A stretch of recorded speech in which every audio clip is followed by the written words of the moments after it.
Today we are installing the RvLock keyless system.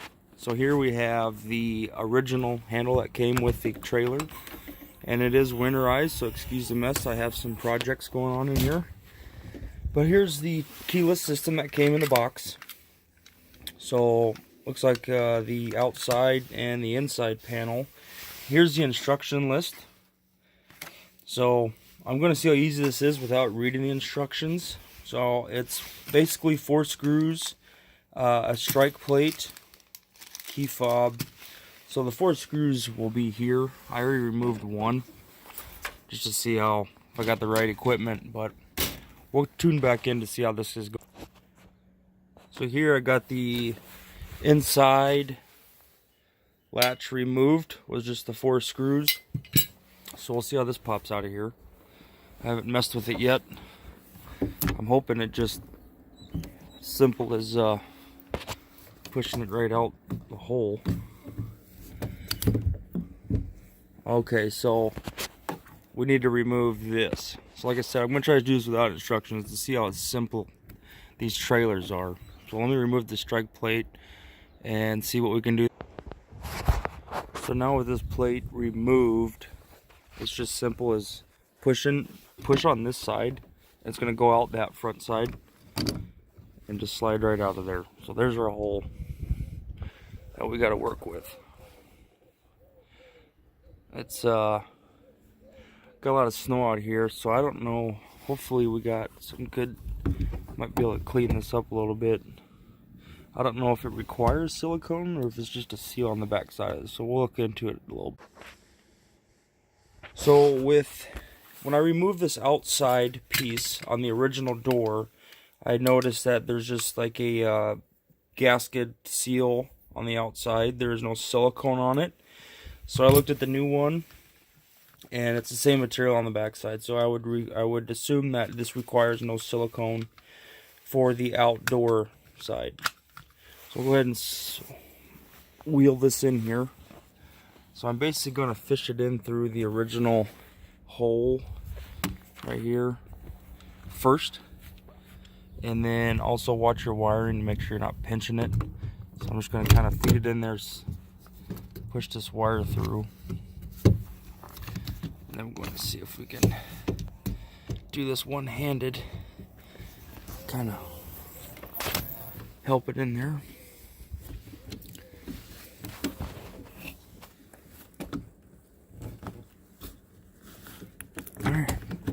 I believe that is in there. Well, like I said, you just got to watch those wires back there. It did want to hang up in that corner there, so just watch that. Make sure you got a good seat, so you can come out here and check to make sure that you don't see any air, that it is fully seated against the door. So that's how it looks right now. I don't know. Yeah, let's see if we can. We'll move on to the next step. So the next thing I'm going to do is, this plate was in this bag, and you have 2, 4, 6 screws. So 2 of them will go to this plate, and the other 2 will go, I believe, to when we mount this on. So right now we'll put this plate on, and just make sure all your holes are lined up. And you want to feed it into the back side of this rubber weather stripping. So right there, we'll go ahead and line our holes up, and we'll get this mounted on here. So if you're using a power drill, make sure that you have it, if you have a clutch, that you put it on a low setting. I originally put it at 1. That way, once it's torqued, it won't start spinning the threads out. But I did find out I could set at least this particular drill to 5. Is at a point where I feel comfortable that these metal screws will not strip that plastic out. Won't strip this plastic out when I'm screwing into this piece in here. So when I go on the outside, just make sure, if you are using a power drill, to be careful with it. So next we're going to put this plate on here. There's wires that we need to connect, and it seems as simple as maybe trying to line this deadbolt lock up to this piece here, and then screwing it on there like that. So we'll see how this goes. So we're at a point where we're about finished up here, but I did want to make a point. When I was putting this plate on here, the biggest headache out of this entire install, and it's not even that much of a headache, it's just such a simple plug and play system, but the only thing that's remotely close to being a headache is just lining up this red tab with this piece here. Not only that, but just getting these wires tucked in here away to where they're not restricting the installation process. But I mean, that's the only biggest headache with this. And it's, like I said, it's not even that big of a headache. Just find out a good place. Like, I'm gonna tuck these wires in here, and as long as you just, I mean, this thing will turn around and just line that up, and then somehow hold this on here, because I tried it before, and what it's wanting to do is these wires are wanting to push it out of the door, so you need two hands, and keep your drill ready to go. I got mine ready to go with the screw, because once I had this in here, it fell out. So I just wanted to make a note of that. And here's the finished product. So this was completed in probably about 10 minutes. I'll tell you, it took probably longer to get the screws out of the bag than it did to put this thing together. But so here's the old unit. These keys go with the new one. This plate came with the old one. So I did this entire install without reading the instructions. But now, as it comes to the programming part of it, I will be reading these. But default code's 1, 2, 3, 4. Okay, so here you are. Here's some kind of I guess you hit these to learn it, but yeah, we'll read through all that. So I like how you can turn this on and off. I would assume to save batteries, or if this is just so the key fob won't work it. I'll have to read into it, but here it is. All done. And the deadbolt does work. And the latch. So at least I know I assembled it together properly.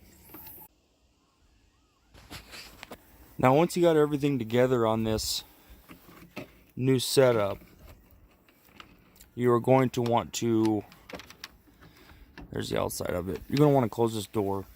And I think I've already filmed a follow-up video on this because I was so excited it was done.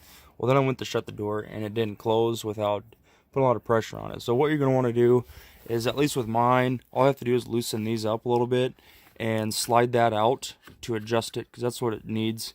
It just needs to come out a little bit more. So that's why they're here, for adjustments for stuff like this that has issues. If this didn't have it, what I would probably do is get my power drill and get a die grinder, kind of a bit, and just kind of mill that out a little bit, but not to ruin it, just kind of get some more room in there. But since this is adjustable, I can move this out. So I just finished programming this and I got my code set. I do want to put a word of advice out there. This comes from experiencing rekeying a door at my house. As I thought I had everything set, I closed the door and the key didn't work, so I had to end up drilling the whole thing out and buying a new set. So I have my new code here, so I'm going to enter it. I don't care if you guys see it, because you probably never know where my trailer is.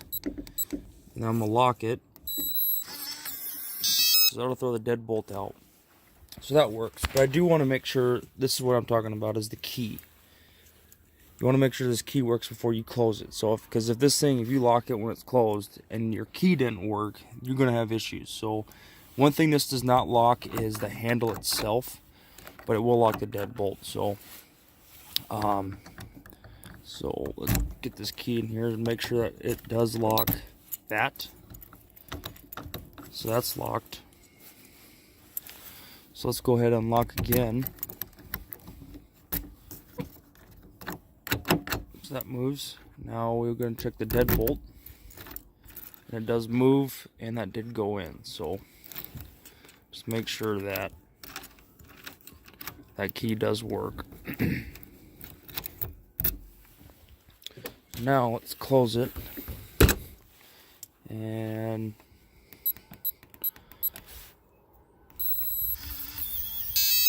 See if this works. Alright, so I can't get the door open, so that's good. Lock that. So now it's sealed up tight. So now let's go ahead and unlock that handle, because that handle will not unlock with this system.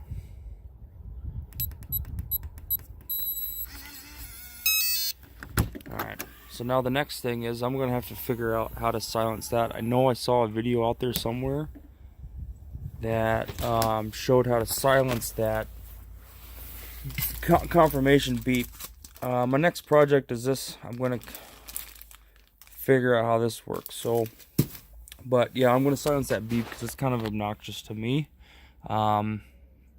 It might be good for some folks, but for a confirmation deal. But if I'm in the middle of a campground and I just left my trailer at 5 in the morning, or I just got back at 5 in the morning from partying, I don't want everybody to know that I'm here or leaving. So if I want to confirm that it's locked, I'm just going to make sure that it doesn't open.